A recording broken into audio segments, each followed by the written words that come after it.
बिस्मिल्लाहिर्रहमानिर्रहीम। Sir, persons आपकी किताब में चैप्टर 4 है, यूनिट नंबर 4 है। बड़ी ध्यान से पढ़िएगा, एक एक डेफिनेशन पढ़ाऊंगा, पढ़ने का टाइम दूंगा, यहीं पे ही पढ़े, यहीं पे ही समझे और मैक्सिमम पार्ट यहां पे रिटेन कर लें। जहां पे प्रॉब्लम आए वहां पे मुझे कहें सर जी ये मुझे दोबारा बता दें, मैं दोबारा बता दूंगा।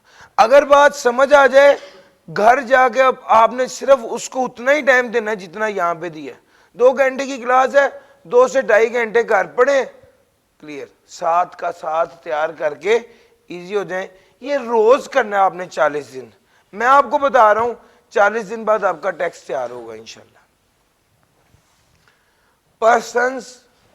पर्सन में क्या शामिल है?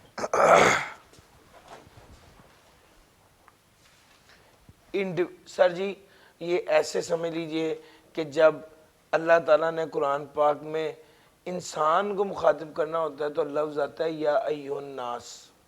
उससे मुराद क्रिश्चियन भी है, उससे मुराद हिंदू भी है, उससे मुराद मुसलमान भी है। लेकिन जब अल्लाह ताला ने ख़ास तौर पे मुखातिब करना होता है मुसलमानों को तो फिर हुक्म होता है या अय्युहल्लज़ीना आमनू, वो लोग जो ईमान लाए। इसका मतलब ये कि बड़ा स्पेसिफिकली ये वाला खिताब मुसलमानों के साथ है, ना हिंदुओं के साथ है ना ईसाइयों के साथ। सर समझ आ रही? बिल्कुल उसी तरह आपके ऑर्डिनेंस में जब लफ्ज पर्सन लिखा होता है तो उससे मुराद सिर्फ इंडिविजुअल नहीं होता। हमारी आम जिंदगी में पर्सन से मुराद है एक बंदा। सर टैक्स लॉ में पर्सन से मुराद एक बंदा नहीं है, वो इन 7 में से कोई भी हो सकता है। सर इंडिविजुअल भी हो सकता है, कंपनी भी हो सकता है, एसोसिएशन ऑफ पर्सन यानी पार्टनरशिप भी हो सकता है। एसोसिएशन ऑफ पर्सन के साथ लिख लीजिए पार्टनरशिप। सर ये पार्टनरशिप भी हो सकता है। सर फेडरल गवर्नमेंट भी हो सकता है। 1 2 3 चौथा है फेडरल गवर्नमेंट भी हो सकता है, फॉरेन गवर्नमेंट भी हो सकता है, political sub division of foreign government, foreign government का जो सियासी सब डिवीजन है वो भी हो सकता है। पब्लिक इंटरनेशनल ऑर्गेनाइजेशन, ये जो यूनाइटेड नेशन है ये पब्लिक इंटरनेशनल ऑर्गेनाइजेशन है। सर जी 1 2 3 4 5 6 7 ये 7 चीजें हैं सर पर्सन की डेफिनेशन। अब जब ऑर्डिनेंस ने किसी इंडिविजुअल किसी बंदे की बात करनी होगी तो वो लफ्ज इंडिविजुअल यूज करेगा। जब पर्सन कह रहा होगा तो इससे मुराद ये 7 चीजें हैं। सर कोई 8वीं चीज आ सकती है? आ सकती है। लफ्ज क्या लिखा हुआ है? इंक्लूड लिखा हो तो इसका क्या मतलब होता है? इस 7 के अलावा कोई 8वीं चीज भी आ सकती है। इस 7 के अलावा कोई 8वीं चीज भी आ सकती है। और अगर यहां पर लिखा होता मीन्स तो इसका मतलब है इस 7 के अलावा कोई 8वीं चीज नहीं आ सकती। सर जी एक बार जल्दी से इसको रीड कीजिए, मैं आगे चल रहा हूं।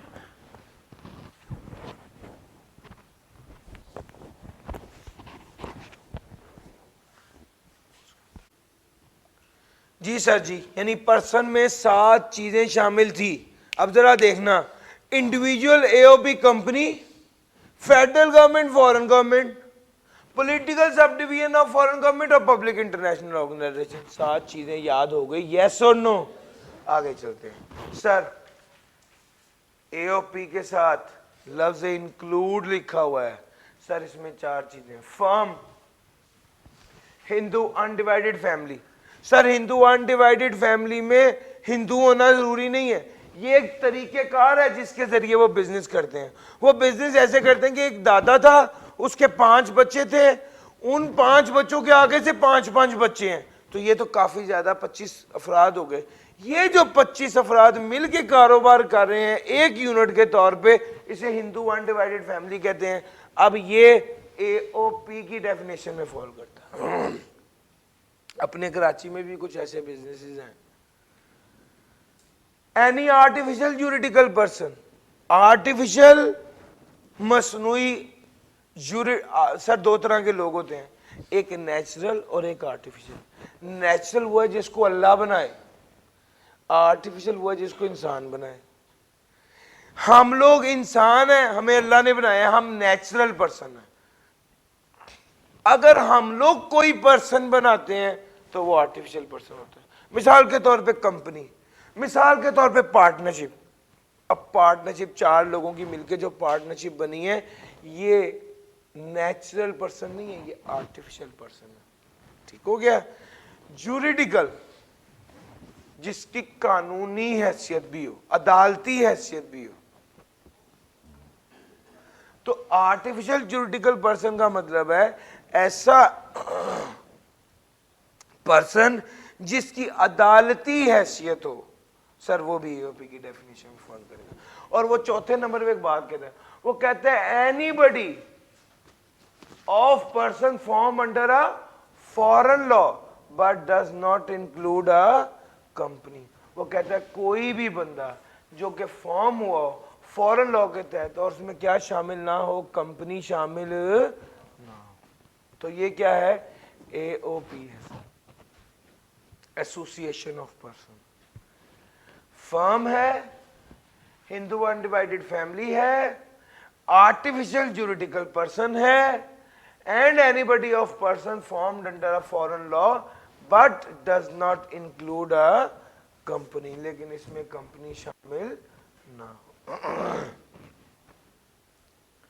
फर्म, फर्म से क्या मुराद है, the relation between persons who have agreed to share the profits of the business carried on by all or any of them acting for all. Sir, relation between persons who have agreed to share the profits of a business carried on by all or any of them acting for all.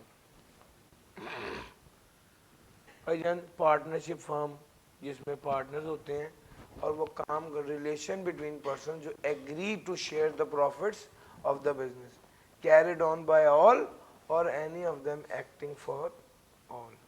Sir board से क्या मुराद है, FPR। पुराने दौर में CBR होता था, उसका नाम चेंज करके क्या कर दिया है, FPR कर दिया। जल्दी से ये 3 रीड कर लीजिए भैया। AOP में 4 चीजें थी, firm, Hindu undivided family, artificial juridical person और anybody of person formed under a foreign law, लेकिन उसमें कंपनी शामिल ना हो तो वो एओपी होगी। फर्म से मुराद है जब लोग मिलकर इकट्ठे काम करते हैं और प्रॉफिट शेयर करते हैं। बोर्ड से मुराद FBR है। कंपनी से क्या मुराद है, इसके साथ लफ्ज देखें क्या लिखा हुआ है, मींस। इसका मतलब है इसके नीचे जो बातें आनी है उसके अलावा कोई इदारा कंपनी नहीं होगा। सर जी एक निमोनिक याद कर लीजिए, एमसीबी तो पढ़ा हुआ ना, सुना हुआ ना। लो sir, NBFC non banking finance company को कहते हैं बेसिकली एनबीएफसी। ठीक है, आगे बार बार आना ये एनबीएफसी, एमसीबी, एनबीएफसी, एलपीटीएस। एलपीटीएस क्या है, लाहौर पब्लिक ट्रांसपोर्ट सर्विस। ये जो लाल रंग की बसें चल रही हैं ये एलपीटीएस कहलाती हैं। तो भाई ये एक निमोनिक बनाया ताकि आपको याद रहे। एमसीबी जाना है या एनबीएफसी जाना है, और जाना किस पर है, लाहौर पब्लिक ट्रांसपोर्ट सर्विस।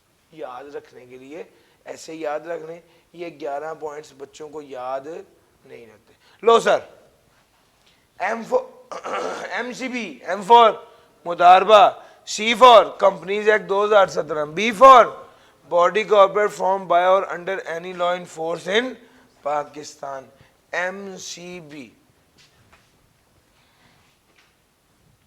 फिर आगे आ गया एनबीएफसी, एन से नॉन प्रॉफिट ऑर्गेनाइजेशन, बी से body incorporated by or under the law of the country outside Pakistan relating to incorporation of companies, and B. F से foreign association declared to be the company for the purpose of this ordinance, NBF। और C for cooperative society, finance society or any other society।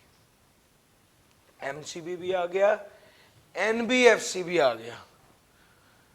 N for non-profit organization, B for body incorporate, sir ऊपर भी लिखा हुआ है, ये है body incorporate, ये under any law in force in Pakistan, और यहां पर बॉडी इनकॉर्पोरेट हुई है under any law in force.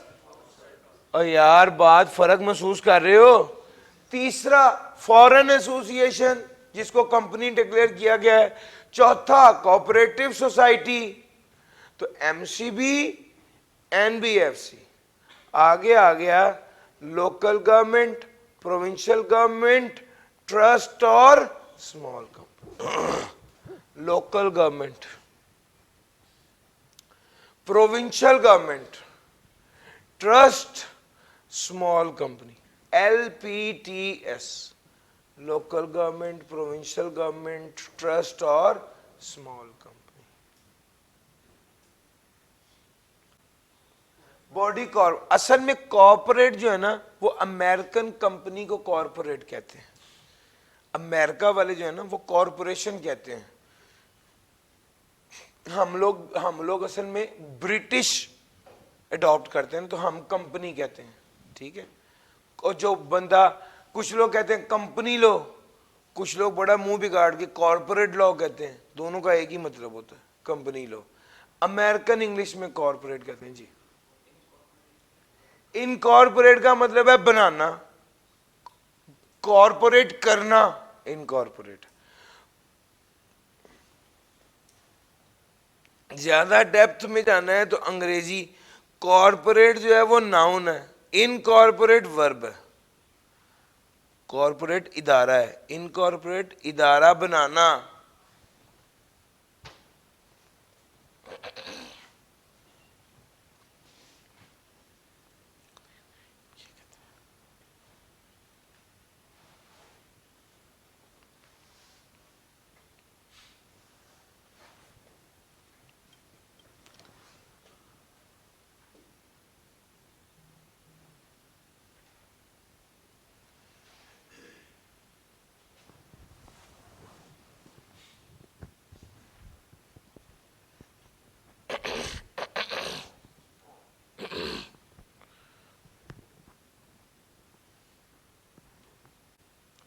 ले सर जी, एम्स मेरे साथ चलेंगे जरा। सर जी जरा मेरे साथ दोहराए। हमने सबसे पहले एमसीबी, एनबीएफसी और एलपीटीएस करना है। एम फॉर मुतारबा, बी फॉर बॉडी कॉर्पोरेट,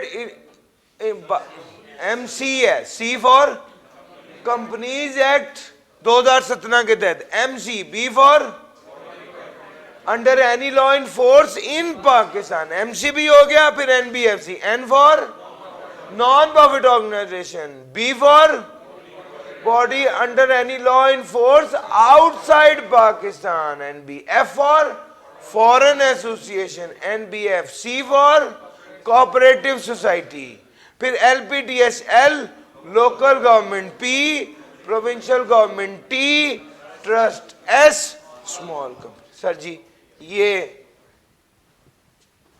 11 चीजें थी, अब आगे चलते हैं। कंपनी के बाद आगे हम पब्लिक कंपनी की डेफिनेशन में। पब्लिक कंपनी की बात करूं तो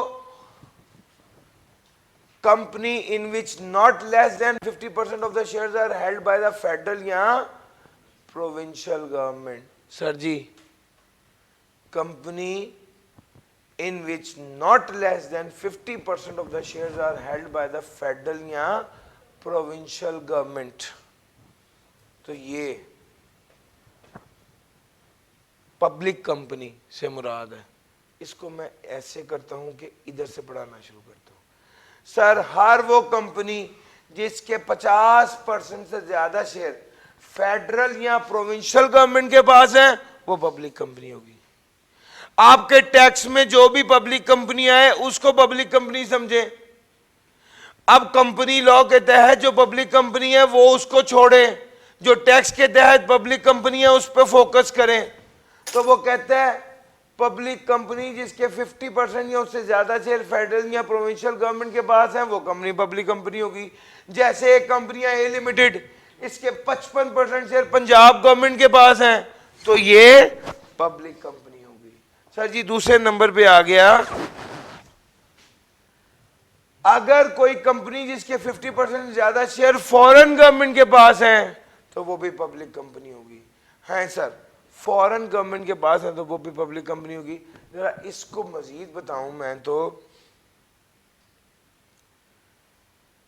50% से ज्यादा शेयर फॉरेन गवर्नमेंट के पास है। अब फॉरेन गवर्नमेंट कौन सी है? यूके की गवर्नमेंट, यूएसए की, कोई भी गवर्नमेंट अदर देन पाकिस्तान। उसके बाद कितने शेयर हो? पाक कतर है, पाक सऊदीया है ना सर। 50% से ज्यादा शेयर फॉरेन गवर्नमेंट के पास है तो वो भी पब्लिक कंपनी होगी। 50% से ज्यादा शेयर किसी ऐसी फॉरेन कंपनी के पास हैं जो Holi owned by foreign government हो, इसमें फर्क है। 50% से ज्यादा शेयर किसी ऐसी फॉरेन कंपनी के पास हैं जो कि wholly owned by foreign government हो। ए लिमिटेड के 55% शेयर एक्स लिमिटेड के पास हैं जो कि एक फॉरेन कंपनी है, और उसके 100% शेयर यूके गवर्नमेंट के पास हैं, तो फिर इसका मतलब ये है कि ए लिमिटेड क्या होगी? वो पब्लिक कंपनी होगी। सर जी मेरा पॉइंट पिक कर गए? केस नंबर 4, हर वो कंपनी जो स्टॉक एक्सचेंज पे लिस्टेड है वो पब्लिक कंपनी है, लेकिन on the last day of tax year तक लिस्टेड होनी चाहिए। केस नंबर 5, यूनिट ट्रस्ट जिसके units widely available to public. Unit trust जिसके units widely available to public हो वो भी पब्लिक कंपनी होती है। यूनिट ट्रस्ट जिसके units widely available to public हो वो भी पब्लिक कंपनी होती है। यूनिट ट्रस्ट जिसके units widely available to public हो वो भी पब्लिक कंपनी होती है। ये 5 बातें, कॉन्सेप्ट यहां से पिक करो। 50% से ज्यादा शेयर पाकिस्तानी गवर्नमेंट के पास है, 50% से ज्यादा शेयर केपीके की गवर्नमेंट के पास है, सिंध गवर्नमेंट के पास है, बलोचिस्तान गवर्नमेंट के पास है, या पंजाब गवर्नमेंट के पास। 55% से ज्यादा शेयर यूके गवर्नमेंट के पास है, ओमान गवर्नमेंट के पास है, सऊदी गवर्नमेंट के पास है, न्यूजीलैंड गवर्नमेंट, जिसके पास भी है फॉरेन गवर्नमेंट के पास 50%। 50% से ज्यादा शेयर किसी ऐसी फॉरेन कंपनी के पास है जो कि wholly owned by foreign government. और सर समझ आ रही है? तो वो भी, और जो listed on the last day of tax year, और जो यूनिट ट्रस्ट जिसके units widely available to public हैं, ये पब्लिक कंपनी होती है। सर जी क्या ये सारी बात समझ आ गई? अब आ जाएं, ये थोड़ी सी एग्जांपल्स करते हैं। इसमें से कोई एक शर्त भी पूरी हो जाए, इसमें से कोई एक शर्त भी पूरी हो जाए तो ये पब्लिक कंपनी होती है। इसमें से कोई एक शर्त भी पूरी हो जाए जो पढ़ाए हैं तो ये पब्लिक कंपनी होती है। सर जी पहला point, PPR is a company incorporated under the companies act 2017। जो इदारा कंपनीज एक्ट 2017 के मुताबिक बना हुआ है वो कंपनी तो है, ये तो बात पक्की है। And is not listed on Pakistan stock exchange, Pakistan stock exchange में वो लिस्टेड नहीं है। 59% शेयर्स किसके पास है? बीबीसी लिमिटेड के पास। बीबीसी लिमिटेड के 97% शेयर यूके के पास है, यूके गवर्नमेंट के पास है। तो क्या ये पब्लिक कंपनी होगी? सर हमने कोई एक शर्त भी पूरी हो जाए तो वो पब्लिक कंपनी होगी। जी पहली बात मुझे बताएं कि क्या इस कंपनी के 50% से ज्यादा शेयर फेडरल या प्रोविंशियल गवर्नमेंट के पास है? नो। दूसरा, इस कंपनी के 50% से ज्यादा शेयर फॉरेन गवर्नमेंट के पास है? नो। इस पर्सन के 50% से ज्यादा शेयर फॉरेन कंपनी के पास है जो कि wholly owned by foreign government है? नो। होली ओन्ड का क्या मतलब होता है? 100%। तो तीसरी शर्त भी पूरी नहीं। चौथी शर्त, क्या ये लिस्टेड कंपनी है? नो। पांचवी शर्त, क्या ये यूनिट ट्रस्ट है? नो। तो भाई ये वाली कंपनी पब्लिक कंपनी नहीं। कोई एक शर्त भी पूरी हो जाती तो ये पब्लिक कंपनी होनी चाहिए। आगे चलते हैं। XYZ limited is a public company incorporated under the companies act 2017 whose shares were traded on the Pakistan Stock Exchange from 1 August 2023 until 29 June 2024, on which date the company was delisted on the next exchange। जी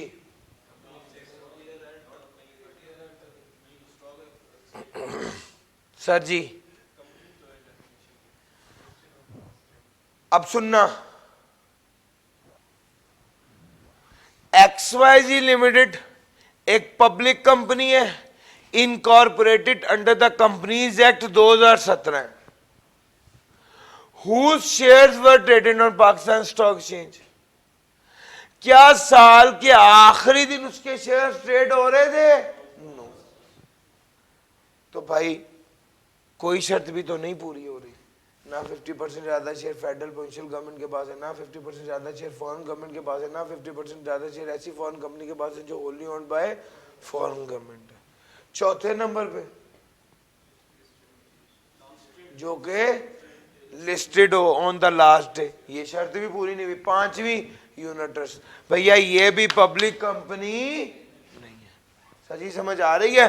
तीसरी बात, provincial government of NWFP के पास 50% of the share in ABC है। बस पहली बात से ही दिल खुश हो गया, सर शर्त पूरी हो गई है, शर्त पूरी हो गई है। सर जी ये कंपनी क्या होगी? क्या कहते हैं, पब्लिक कंपनी होगी।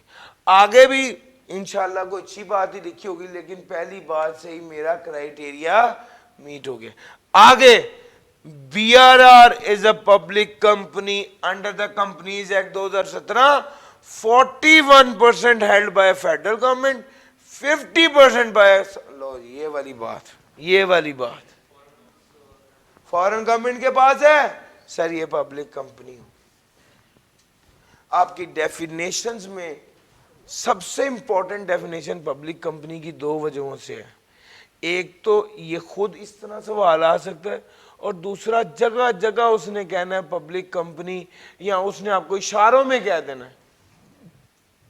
पब्लिक कंपनी के रूल्स और होते हैं और दूसरे रूल्स और होते हैं। सर जी ये वाली इसका स्क्रीनशॉट बच्चों को भेजना है, जेन में रखिएगा।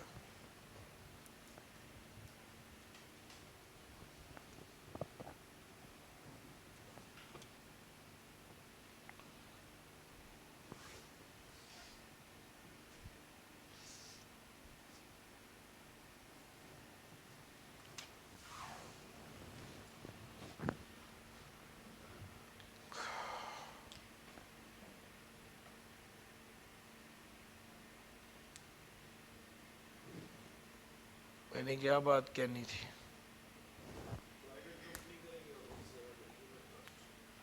जी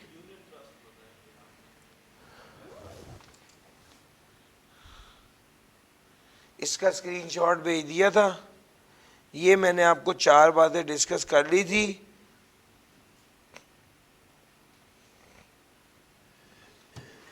ट्रस्ट और यूनिट ट्रस्ट बताता हूं सर आपको मैं। ट्रस्ट क्या होता है सर? बुनियादी तौर पे ना मैं आपको बताऊं, ट्रस्ट एक ऐसा अरेंजमेंट है जिसमें 3 पार्टीज होती हैं। एक ऑनर ऑफ द ट्रस्ट, दूसरा ट्रस्टी, तीसरा बेनिफिशियरी। पहले तो आपको यह बताता चलूं कि इसके हवाले से एक पूरा कानून है, ट्रस्ट एक्ट 1881, हमारे स्कोप में नहीं है, तो ऑब्वियसली हम ट्रस्ट को इतना ही पढ़ेंगे जिससे हमारा काम हो जाए, ठीक है। और वो ट्रस्ट एक्ट काफ़ी लेंथी पड़ा, काफ़ी लंबा है। जब हम लोग पढ़ रहे थे इस लेवल पे, कैफ के लेवल पे थे, तो बी लॉ के अंदर उन्होंने ट्रस्ट एक्ट भी शामिल किया हुआ था। लेकिन इस पेपर में और इस चीज़ के हवाले से वो चूंकि बिल्कुल भी रिक्वायर्ड नहीं है, तो बस इतना ही बताऊंगा जिससे आपका गुजारा हो जाए। सर जी ट्रस्ट में 3 पार्टीज होती हैं। एक को कहते हैं ऑनर ऑफ द ट्रस्ट, दूसरे को कहते हैं ट्रस्टी, तीसरे को कहते हैं beneficiary. Owner of the trust, trustee और beneficiary. Who is owner of the trust? जो पैसा लगाता है। Who is trustee? जो मैनेज करता है। Who is beneficiary? बेनिफिशियरी कौन होता है? जिसके फायदे के लिए इदारा बनाया जाता है। ठीक हो गया? अब जरा देखिएगा,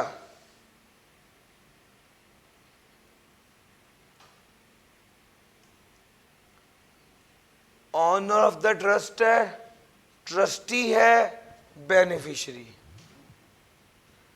फॉर एग्जाम्पल पैकेजेस वालों ने एक मेजर साहब को कहा है कि आप ये इदारा चलाएं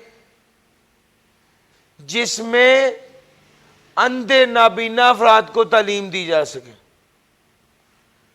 तो ऑनर ऑफ द ट्रस्ट कौन हुआ? पैकेजेस मॉल, जो पैसा लगा रहे हैं। ट्रस्टी कौन हुआ? ये मेजर साहब जो उस इदारे को चला रहे हैं। बेनिफिशियरी कौन हुआ? वो नाबीना अफराद जिनके फायदे के लिए ये ट्रस्ट बनाया गया। अब अगर पैकेजेस मॉल वालों की अपनी फैमिली में भी एक दो लोग ब्लाइंड हैं, तो जाहिर बात है फिर उनका भी फायदा हो जाएगा। वो यानी ऑनर ऑफ द ट्रस्ट कभी कभी खुद बेनिफिशियरी भी होता है। ऑनर ऑफ द ट्रस्ट कभी कभी खुद बेनिफिशियरी भी हो सकता है। सर ये स्टोरी है, इसको मैं अब अंग्रेजी के साथ रिलेट कर देता हूँ। मैं खुद ये बात मानता हूँ कि ट्रस्ट, अगर सिर्फ ट्रस्ट को पढ़ाना हो और सिर्फ ये बात ना देखनी हो कि और पेपर के पॉइंट ऑफ व्यू से क्या इंपॉर्टेंट है, तो शायद इसमें बहुत सी बातें मजीद हैं, लेकिन हमने बहुत टू द पॉइंट पढ़ना है। इस वजह से हम इससे ज़्यादा इस पर डिस्कशन नहीं करते। अंग्रेजी आपको मैं पढ़ाता हूँ ताकि आपके जहन में इस स्टोरी के साथ ये कनेक्ट हो जाए। Trust means an obligation, annexed का मतलब होता है attached, connected. Obligation annexed to the ownership of property arising out of confidence reposed in and accepted by the owner, declared and accepted by the owner।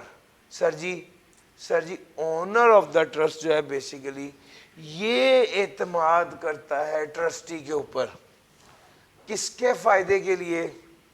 For the benefit of another. ये another कौन है? Beneficiary है, या of another and the owner. या खुद beneficiary का फायदा होता है, यहाँ ऑनर का फायदा होता है, और इसमें यूनिट ट्रस्ट भी शामिल है। बस ये बात है। जल्दी से इसको एक बार पढ़ लीजिए। ये बेसिकली ऑब्लिगेशन है जो कि ऑनरशिप ऑफ द प्रॉपर्टी के साथ कनेक्टेड है, और इसमें एतमाद किया जाता है ऑनर की जानिब से किस ट्रस्टी पर, किसके फायदे के लिए? बेनिफिशियरी के फायदे के लिए या खुद ऑनर के फायदे के लिए। जी पढ़ लीजिए एक बार। ट्रस्टी भी बेनिफिशियरी हो सकता है, यस, लेकिन मेनली बेनिफिशियरी तो वो है जो इससे फायदा उठा सकता है मेनली। ठीक है, तो ट्रस्टी आम तौर पे ट्रस्टी वो बंदा है जो उसको चला रहा होता है। जैसे कंपनी में डायरेक्टर्स होते हैं जो कंपनी चला रहे होते हैं, इसी तरह ट्रस्ट में ट्रस्टी होते हैं जो इदारा चला रहे होते हैं। ठीक हो गया सर जी। यूनिट ट्रस्ट बहुत स्पेसिफिक है।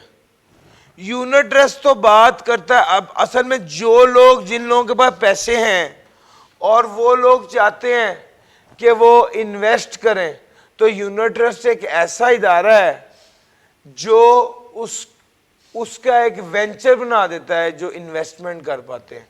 मिसाल के तौर पे म्यूचुअल फंड्स हैं। अब असल में ये बातें आपने पढ़ी नहीं है और इस सब्जेक्ट में वो रेलिवेंट नहीं है और इसके बाद दोबारा कभी आनी भी नहीं है, तो हम आपको म्यूचुअल फंड की पूरी साइंस समझाने की तुक नहीं बनती। बस ये बता देता हूं कि एक इदारा है जिसके यूनिट्स होते हैं। जिस तरह कंपनी में शेयर्स होते हैं, तो वो लोग थोड़ा डिफरेंट करने के लिए कहते हैं शेयर्स नहीं है बल्कि क्या है, यूनिट्स हैं। वो इदारे में लोग इन्वेस्टमेंट करते हैं, इन्वेस्टमेंट से पैसे कमाते हैं और वो पैसे अपने यूनिट होल्डर को तकसीम कर देते हैं। ठीक हो गया, तो ये यूनिट ट्रस्ट होता है। मैं एक बार आप ये पढ़ लीजिए, फिर यूनिट ट्रस्ट की डेफिनेशन आपको पढ़ाता हूं जी।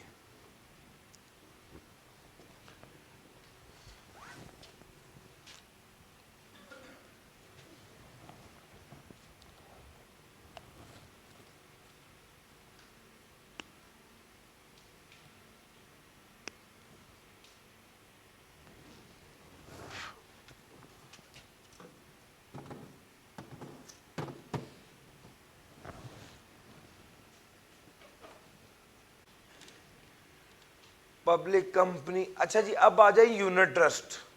अच्छा, प्राइवेट कंपनी तो आपने पहले ही पढ़ा हुआ है कि जो पब्लिक नहीं होगी वो प्राइवेट होगी। अब जरा मैं यूनिट ट्रस्ट की तरफ आने लगा हूं। सर जी, जिस तरह कंपनी होती है उसमें शेयर्स होते हैं, इसी तरह यूनिट ट्रस्ट में यूनिट्स होते हैं। किसी बंदे को प्रॉफिट का कितना हिस्सा मिलेगा? जितनी उसके पास शेयर होल्डिंग होगी। यस और नो? इसी तरह किसी यूनिट ट्रस्ट में किसी बंदे को प्रॉफिट का कितना हिस्सा मिलेगा? जितनी उसके पास यूनिट होल्डिंग होगी, जितनी उसके पास यूनिट होल्डिंग होगी। अच्छा जी, कंपनी में एसेट्स होते हैं, कंपनी में एसेट्स होते हैं और यूनिट ट्रस्ट में यूनिट्स होते हैं। कंपनी अगर बंद हो रही हो तो एसेट्स किसको, एसेट्स कितने मिलेंगे? जितनी शेयर होल्डिंग होगी उतने एसेट्स मिलेंगे। यूनिट ट्रस्ट अगर बंद हो रहा हो तो कितने एसेट्स मिलेंगे? जितनी यूनिट होल्डिंग होगी उतने एसेट्स मिलेंगे।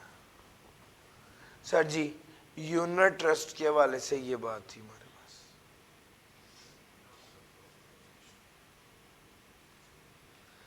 नॉन प्रॉफिट ऑर्गेनाइजेशन, सर जी यूनिट ट्रस्ट क्लियर हुआ। सर जी, non profit organisation, non profit organisation वो कहता है ऐसी ऑर्गेनाइजेशन जो एस्टेब्लिश की हो, किस मकसद के लिए? मजहबी, तालीमी, भलाई के लिए, चैरिटी के लिए, वेलफेयर के लिए, डेवलपमेंट के लिए या एमेच्योर स्पोर्ट की प्रमोशन के लिए। इन मकासद के लिए अगर कोई ऑर्गेनाइजेशन बनाई जाए तो और रजिस्टर हो, किसी कानून के तहत रजिस्टर हो as non profit organisation. Sir जी, सी लॉ का सेक्शन है 42, उसके तहत इदारे रजिस्टर होते हैं non profit organisation, approved by the commissioner on application made by such person and none of the assets of such person are available for private benefit to other persons.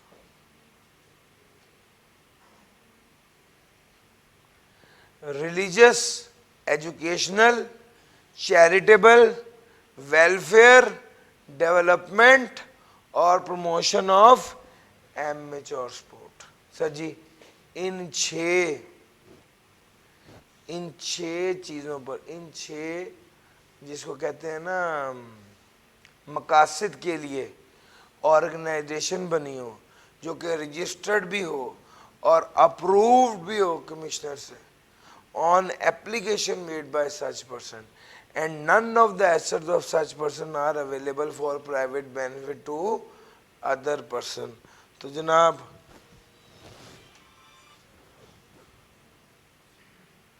अगर ये सारी शर्तें पूरी हो जाएं तो ये नॉन प्रॉफिट ऑर्गेनाइजेशन होगी। सर जी, यूनिट ट्रस्ट और नॉन प्रॉफिट ऑर्गेनाइजेशन को एक बार पढ़ लीजिए बहुत अच्छे से। जी भाई, यूनिट ट्रस्ट और नॉन प्रॉफिट ऑर्गेनाइजेशन को पढ़ लीजिए। अच्छा, एक भाई ने पूछा कि एमेच्योर स्पोर्ट क्या चीज है? भैया, पाकिस्तान में सिवाय क्रिकेट के हर स्पोर्ट एमेच्योर है। क्रिकेट की लीग खेलने वाला बंदा आपके कौमी खेल हॉकी की प्राइम टीम में होते हुए उससे आधे पैसे नहीं कमाता। बल्कि मैं ये बात फॉर श्योर कह सकता हूं कि वो जो क्रिकेट की टेप बॉल खेलता है बंदा, वो ज्यादा पैसे कमा लेता है। एक दो प्लेयर्स हैं, मैं एक प्लेयर को बड़ा देखता हूँ, तैमूर मिर्जा को। वो बंदा जो है वो बड़े पैसे कमाता है। उसका एक बार मैंने शायद इंटरव्यू भी देखा था। मुझे यकीन है कि हॉकी का प्लेयर अगर सुबह से रात तक हॉकी खेले और फिर रात से सुबह तक दोबारा हॉकी खेले तो वो उस टेप बॉल का जो प्लेयर है उसके 10% नहीं पैसे कमा सकता। उसने इतने पैसे कमाए बताए थे। बहरहाल नॉन प्रॉफिट ऑर्गेनाइजेशन में ये चीजें आ गई। और अब आगे चलता हूं। पहले स्मॉल कंपनी आपकी किताब में था, अब उन्होंने निकाल दिया तो हमने भी निकाल दिया। टैक्स पेयर से क्या मुराद है? टैक्स पेयर वो बंदा जिसकी इनकम चार्जेबल टू टैक्स है, who drives an amount chargeable to tax, उसको टैक्स पेयर कहते हैं। दूसरा, may be a representative of a person who drives an amount chargeable to tax, ये भी टैक्स पेयर है। जो derives an amount chargeable to tax है, ये भी टैक्स पेयर है। या may be representative of a person who derives an amount chargeable to tax, ये भी टैक्स पेयर है।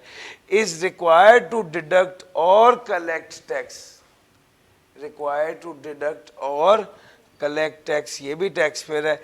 Is required to furnish a return of income और pay tax under income tax ordinance 2001, ये भी tax payer है। Tax payer में ये चार चीजें आ गई। टैक्स पेयर में ये चार चीजें आ गई।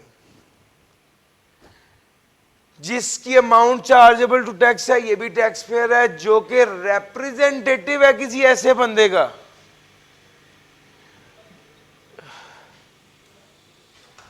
जो कि रिप्रेजेंटेटिव है किसी ऐसे बंदे का जिसकी अमाउंट चार्जेबल टू टैक्स है, तो भी टैक्स पेयर है। तीसरा, is required to deduct or collect tax.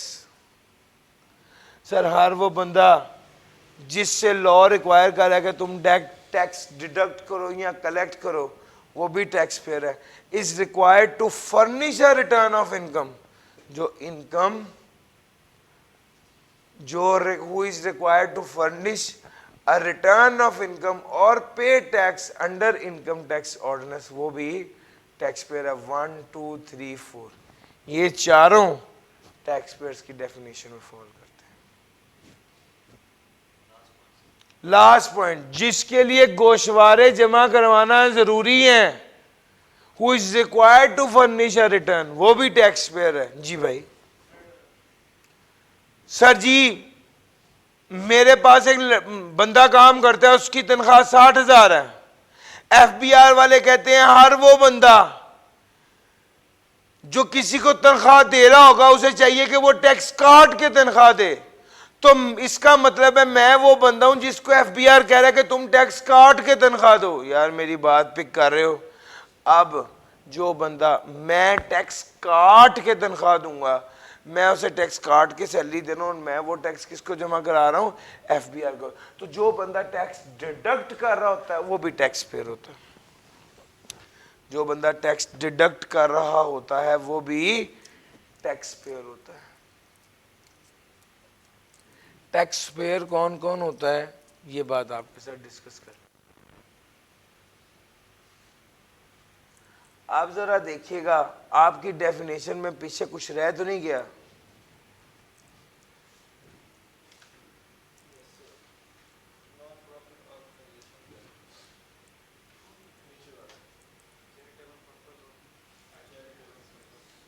क्या रह गया सर? वो तो अभी करानी है ना, इससे पीछे कह रहा हूं।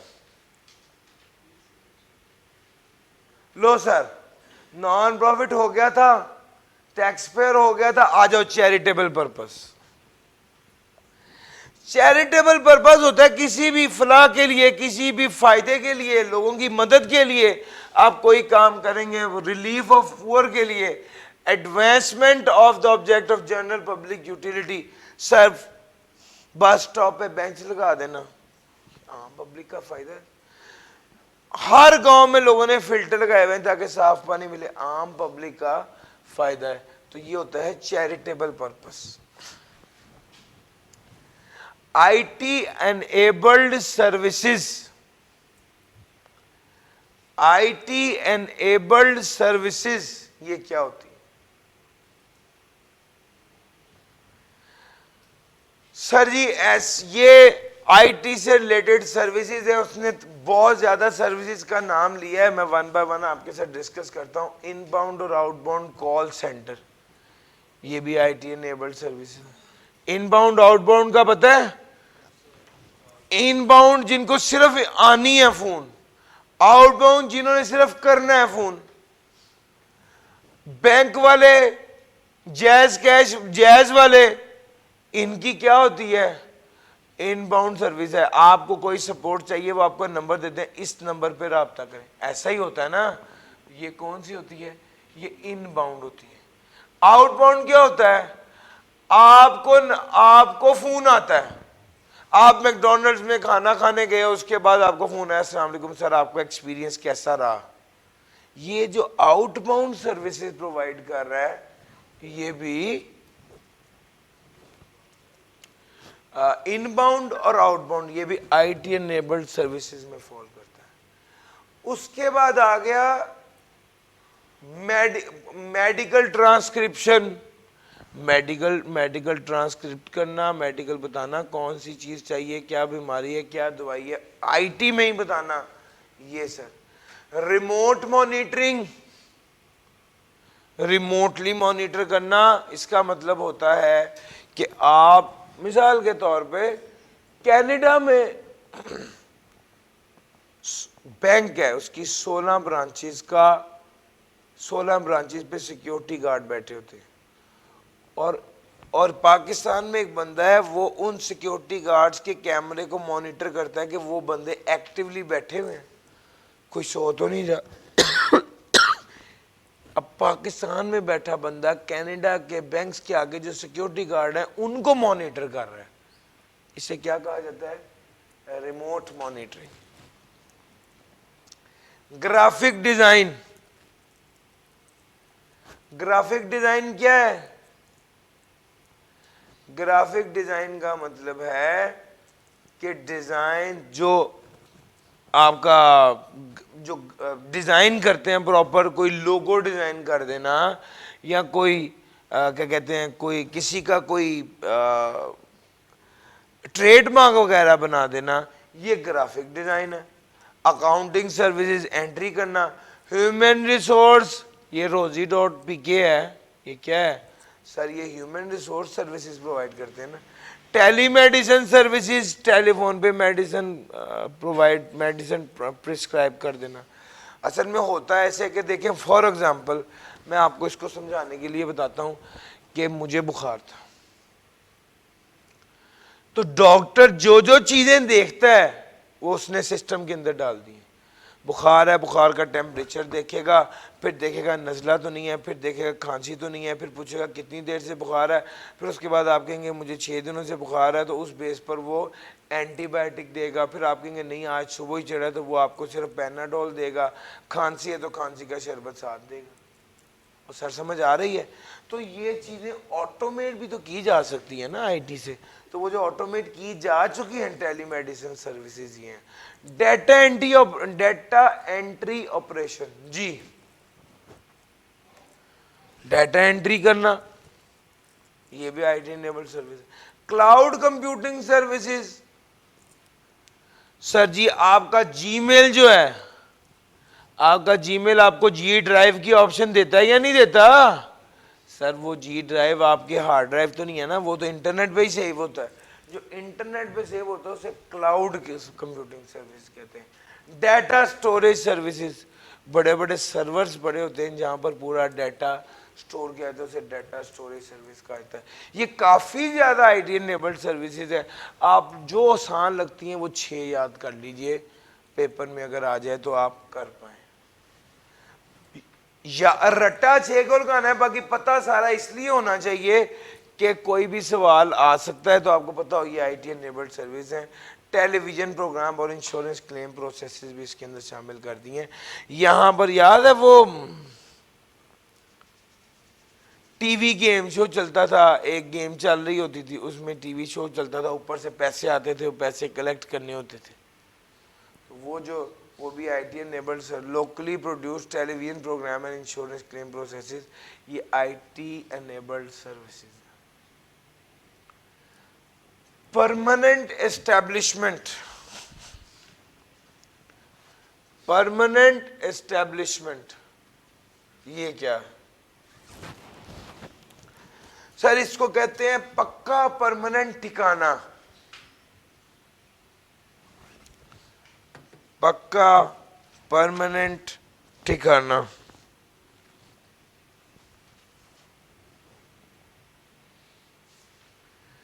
Permanent establishment in relation to the person means a place of business through which the business of a person is wholly or partly carried on। वो कहता है परमानेंट एस्टेब्लिशमेंट क्या है?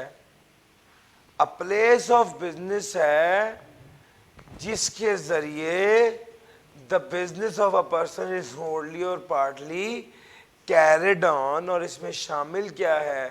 प्लेस ऑफ मैनेजमेंट शामिल है, ब्रांच शामिल है। Sir पक्का ठिकाना जहां पर आप कारोबार कर रहे हैं, प्लेस ऑफ मैनेजमेंट शामिल है, ब्रांच शामिल है, ऑफिस शामिल है, फैक्ट्री शामिल है, वर्कशॉप शामिल है, वो जगह जहां पर आप ऑर्डर लेते हैं वो शामिल है, वेयर हाउस शामिल है, एग्जीबिशन जहां पर डिस्प्ले करते हैं, सेल्स आउटलेट शामिल है। ये सारी जगह अगर किसी के पास है तो वो परमानेंट एस्टेब्लिशमेंट कहलाएगा, परमानेंट एस्टेब्लिशमेंट कहलाएगा। तो पहला पॉइंट तो ये कि परमानेंट एस्टेब्लिशमेंट क्या क्या है। अब अगला आ गया, हाँ, लाइजॉन ऑफिस परमानेंट एस्टेब्लिशमेंट नहीं है। अलबत्ता अगर नेगोशिएशन ऑफ कॉन्ट्रैक्ट कर रहे हैं तो लाइजॉन ऑफिस परमानेंट एस्टेब्लिशमेंट है, उसके अंदर भी बात है। अलबत्ता अगर कॉन्ट्रैक्ट ऑफ परचेज कर रहे हैं तो लाइजॉन ऑफिस परमानेंट एस्टेब्लिशमेंट नहीं है। इसमें 3 बार एक्सेप्शन लिखी हुई है। पहले उसने कहा परमानेंट एस्टेब्लिशमेंट क्या है, सिवाय लाइजॉन ऑफिस के, यानी लाइजॉन ऑफिस परमानेंट एस्टेब्लिशमेंट नहीं। हाँ, लाइजॉन ऑफिस सिवाय नेगोशिएशन ऑफ कॉन्ट्रैक्ट के, यानी negotiation of contract permanent establishment है। नेगोशिएशन ऑफ कॉन्ट्रैक्ट सिवाय कॉन्ट्रैक्ट ऑफ परचेज के, यानी contract of purchase permanent establishment नहीं है। Contract of sale permanent establishment है। आ जाए सर, उसने अंग्रेजी में उलझाया है, मैं आपको लाइजॉन ऑफिस परमानेंट एस्टेब्लिशमेंट नहीं है, लेकिन सेल कॉन्ट्रैक्ट पढ़ा जा रहा है यार, सेल कॉन्ट्रैक्ट और परचेज कॉन्ट्रैक्ट, इसमें अगर सेल कॉन्ट्रैक्ट कर रहे हैं तो ये परमानेंट एस्टेब्लिशमेंट है, और अगर परचेज कॉन्ट्रैक्ट कर रहे हैं तो ये परमानेंट एस्टेब्लिशमेंट नहीं। अक्सर बाहर की कंपनीज हैं जो यहाँ पर जिनके सिर्फ क्या हैं, सिर्फ परचेज करते हैं, तो वो परमानेंट एस्टेब्लिशमेंट नहीं। लाइजॉन ऑफिस, तो पहला पॉइंट सिर्फ मैंने पढ़ाया है, पहला पॉइंट सिर्फ मैंने पढ़ाया है। और पढ़ाया क्या है सर जी? ब्रांच है, ऑफिस है, फैक्ट्री है, वर्कशॉप है, गोदाम है, वेयर हाउस है, एग्जीबिशन या सेल्स आउटलेट, ये सारे परमानेंट एस्टेब्लिशमेंट हैं। लाइजॉन ऑफिस परमानेंट एस्टेब्लिशमेंट नहीं है, लेकिन लाइजॉन ऑफिस में कॉन्ट्रैक्ट्स को नेगोशिएट कर रहे हैं तो परमानेंट एस्टेब्लिशमेंट है।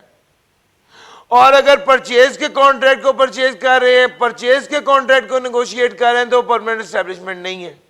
यानी सेल्स के कॉन्ट्रैक्ट को नेगोशिएट कर रहे हैं तो वो परमानेंट एस्टेब्लिशमेंट है।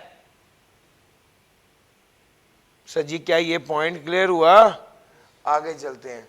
ऑयल, माइन, ऑयल और gas well, any other place of extraction of natural resource, agriculture और फॉरेस्ट्री पर्पस। सर जी ये क्या है? ये परमानेंट एस्टेब्लिशमेंट है। माइन, ऑयल, गैस वेल या any other place of extraction of natural resource, agriculture और forestry property, ये permanent establishment है। वर्चुअल बिजनेस सर जी, OLX पर कोई चीज ट्रेड करना या ज़मीन.com पर कोई चीज ट्रेड करना या vCenter.com पर कोई चीज ट्रेड करना, ये वर्चुअल बिजनेस प्रेजेंस है। वर्चुअल का क्या मतलब है? एक्चुअल में कुछ नहीं है, ऑनलाइन है। सर जी अगर वर्चुअल बिजनेस प्रेजेंस हो किसी ऐसी वेबसाइट पर जो पाकिस्तान की स्पेसिफिक हो तो वो भी परमानेंट एस्टेब्लिशमेंट समझी जाएगी। पिछली अटेम्प्ट में ये वाली बात नहीं लिखी हुई थी, ये इस बार लिखी गई है। Where supervisory activities continue for a period or periods making up to more than 90 days within a period of 12 months। Sir जी अगर आप 12 माह में से 90 दिन या उससे ज्यादा सुपरवाइजरी एक्टिविटीज देते रहे हैं, बिल्डिंग साइट है, कंस्ट्रक्शन प्रोजेक्ट है, इंस्टॉलेशन प्रोजेक्ट है, असेंबली ऑफ प्रोजेक्ट है, तो ये परमानेंट एस्टेब्लिशमेंट है। The furnishing of services including consultancy services by any person through employee or other personnel or entity engaged by the person for such purpose। वो कहते हैं आप furnish कर रहे हैं, प्रोविजन ऑफ सर्विसेज हैं, कंसल्टेंसी सर्विसेज हैं, through employee or other personnel or entity engaged by the person for such purpose। आप खुद सर्विस, आपने सीए किया हुआ है, आपने अपना दफ्तर खोला है, परमानेंट एस्टेब्लिशमेंट है। दफ्तर में आप खुद काम नहीं कर रहे, लड़के रखे हैं, परमानेंट एस्टेब्लिशमेंट है। दफ्तर खोला है, काम पकड़े, दूसरी कंपनियों से काम करवा रहे हैं, तब भी परमानेंट एस्टेब्लिशमेंट है। Agent other than an agent of independent status acting in the ordinary course of business। Sir ji permanent establishment, independent status का बंदा ना हो और एजेंट हो तो परमानेंट एस्टेब्लिशमेंट होगी। अगर एजेंट के पास ये सारी चीजें हैं तो वो परमानेंट एस्टेब्लिशमेंट है। क्या है? एजेंट के पास has and habitually exercise an authority to conclude contract। Agent ऐसा है जो कॉन्ट्रैक्ट को फाइनलाइज खुद करता है, ऊपर मशवरा नहीं करता, और अपनी मर्जी से on behalf of the person without material modification by the other person, और ये कॉन्ट्रैक्ट उसके अपने नाम पर होते हैं। ऐसे समझ लीजिए कि जैसे एक बंदा यहां पर एजेंट बना है टिम हॉर्टन का, कंपनी बाहर की है, यहां पे वो एजेंट बन गया, पूरा पाकिस्तान उसने ले लिया, अब यहां पर अपनी मर्जी से आगे लोगों को फ्रेंचाइज दे रहा है और कॉन्ट्रैक्ट कर रहा है। सर जी मेरी बात समझ आ रही है? तो वो कहता है in the name of a person for the transfer of the ownership of or for the granting of the right to use property owned by that enterprise or that the enterprise has a right to use। तो ये permanent establishment है। Services, provision of service का contract करता है तो भी ये क्या है? परमानेंट एस्टेब्लिशमेंट है। Has no other authority but habitually maintains a stock in trade or other merchandise from which the agent regularly deliver goods or merchandise on behalf of the other person।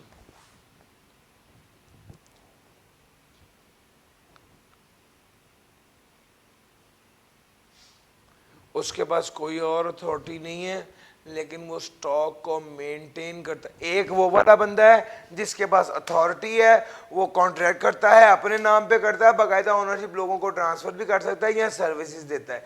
ये agent permanent establishment है। और ये वाला agent जिसके पास कोई authority नहीं है, सिर्फ स्टॉक मेंटेन करके बेचता है, ये भी परमानेंट एस्टेब्लिशमेंट है। अगर किसी बंदे ने इक्विपमेंट इंस्टॉल कर दिया है, सब्सटेंशियल इक्विपमेंट इंस्टॉल कर दिया है, or other asset or property capable of activity giving rise to income, तो ये भी परमानेंट। अगर किसी बंदे ने सब्सटेंशियल इक्विपमेंट इंस्टॉल कर दिया है तो ये भी परमानेंट एस्टेब्लिशमेंट है। A place of business that is used or maintain by the person. Sir जी, बिजनेस करने की जगह जो किसी बंदे की अपनी है, जहां पर वो बिजनेस करता है, तो वो भी परमानेंट एस्टेब्लिशमेंट है। या उसके एसोसिएट किया, तो ये जहां पर वो काम करता है वो उसकी परमानेंट एस्टेब्लिशमेंट है।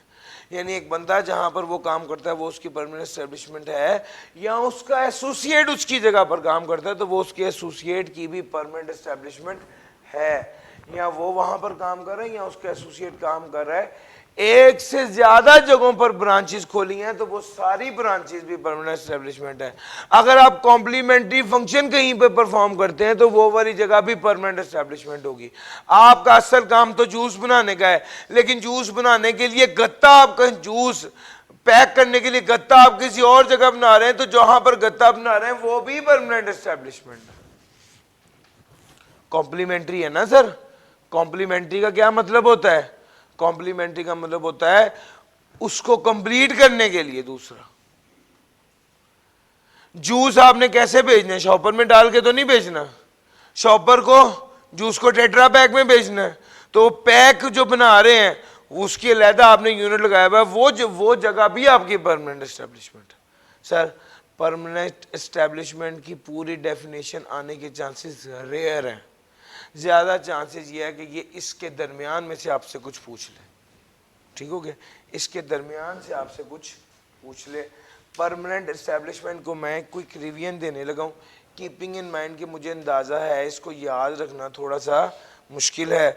ज़रा क्या चीज़ें हैं एक बार ज़रा मैं आपको बताता हूँ, फिर उसके बाद पूरी रीड करना, जहाँ पर प्रॉब्लम आएगी फिर पूछना। सबसे पहली बात है पक्का ठिकाना जहां पर काम करना है वो परमानेंट एस्टेब्लिशमेंट है।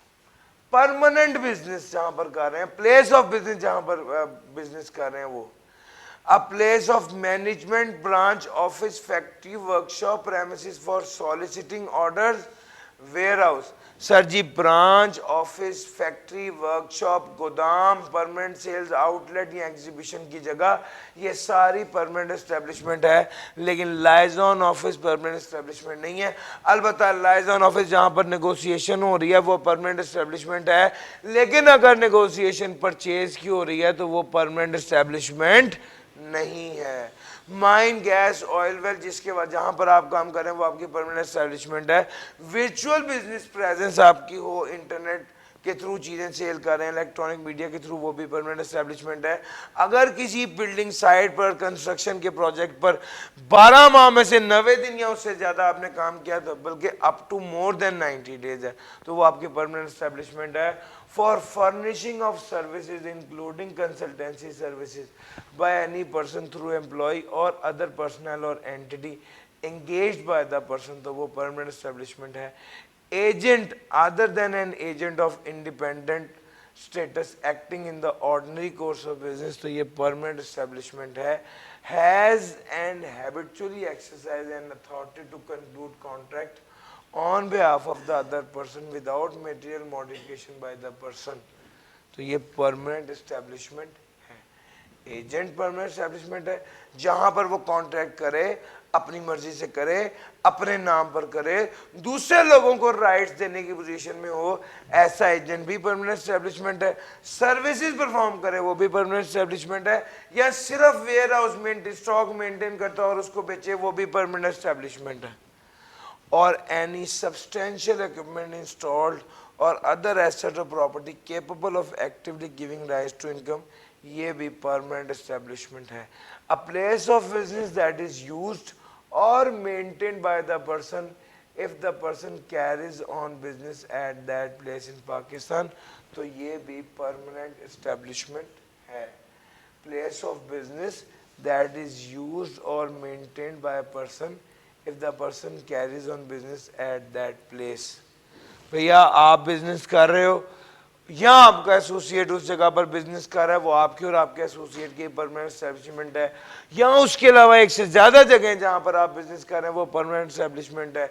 यहाँ जहाँ पर कॉम्प्लीमेंट्री फंक्शन परफॉर्म हो रहे हैं वो भी आपकी परमानेंट एस्टेब्लिशमेंट है।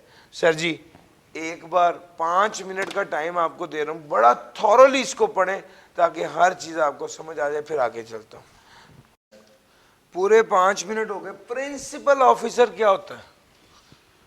वो बंदा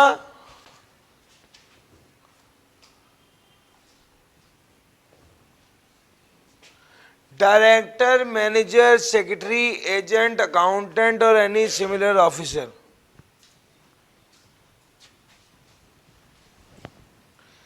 person connected with the management or administration of the company or an AOP upon whom the commissioner has served a notice of treated him as the principal.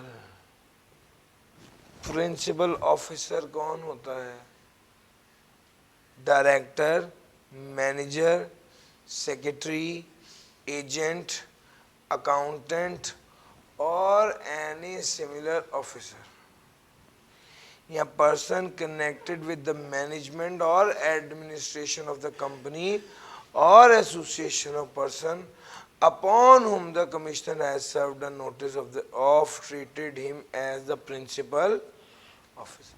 Sir जी हर वो बंदा जिससे टैक्स वाला बात करे तो टैक्स वाले को लगे कि टैक्स वाले समझा जाए कि ये हमने कंपनी से बात किया, उस इदारे से बात की, उसे प्रिंसिपल ऑफिसर कहा जाता है। डायरेक्टर, मैनेजर, सेक्रेटरी वगैरह हो या कोई भी बंदा जो मैनेजमेंट से कनेक्टेड हो या एओपी से कनेक्टेड हो, जिसको कमिश्नर नोटिस सर्व करे तो ट्रीट किया जाए जैसे प्रिंसिपल को ऑफिस नोटिस सर्व किया गया। लो सर मैंने आज के दिन में आपको सारी डेफिनेशंस पढ़ा दी, देखिएगा जरा कोई डेफिनेशन रह तो नहीं गई। इंशाल्लाह कल के दिन में आपको रेजिडेंट स्टेटस वाली बात और टैक्स रिजीम वाली बात पढ़ाई जाएगी और इंशाल्लाह परसों में ख़त्म होगा। हमारा 4 दिन का प्लानर है। आज अल्हम्दुलिल्लाह हमने सारी डेफिनेशन कर ली। जो सबसे खुश्क और सबसे मुश्किल पार्ट समझा जाता है इसको मैंने कोशिश की मैं आप लोगों को थोड़ा इंटरेस्ट भी डेवलप रखूं और दूसरे नंबर पे इस तरह करवा दूं कि आप लोगों को याद रहे। आपने नोट किया हो तो आज के दिन मैंने काफ़ी ज़्यादा टाइम आप लोगों को सिर्फ रीडिंग के लिए भी दिया है ताकि आप लोग पढ़ लें, चूँकि घर में ज़ाहिरी बात है मसरूफियत होती है। अब इसके बाद किसने पढ़ना? तो ये अभी के अभी जो पढ़ रहे हैं यही पढ़ाई है। एक बार अगर आप घर जाके आज इस पे 2 घंटे लगा दें तो डेफिनेशंस कवर हो जाएंगी। नहीं तो मैं आपको अभी ये बात बता रहा हूँ कि जिस दिन आप आखिरी दिन भी रिवीजन कर रहे होंगे ना उस दिन आपको कहेंगे यार इसको जाने दो, इसमें से नहीं आता। सर असल बात यह है कि आना है, सिलेबस में है, तैयार तो करना है, चाहे ना भी आए रिस्क क्यों लें। लो सर आज के लिए इतना ही था, थैंक यू जी। सर जी एमसीबी, एनबीएफसी, एलपीटीएस जल्दी से एक बार इसको पढ़ लीजिए फिर उसके बाद आगे चलते हैं।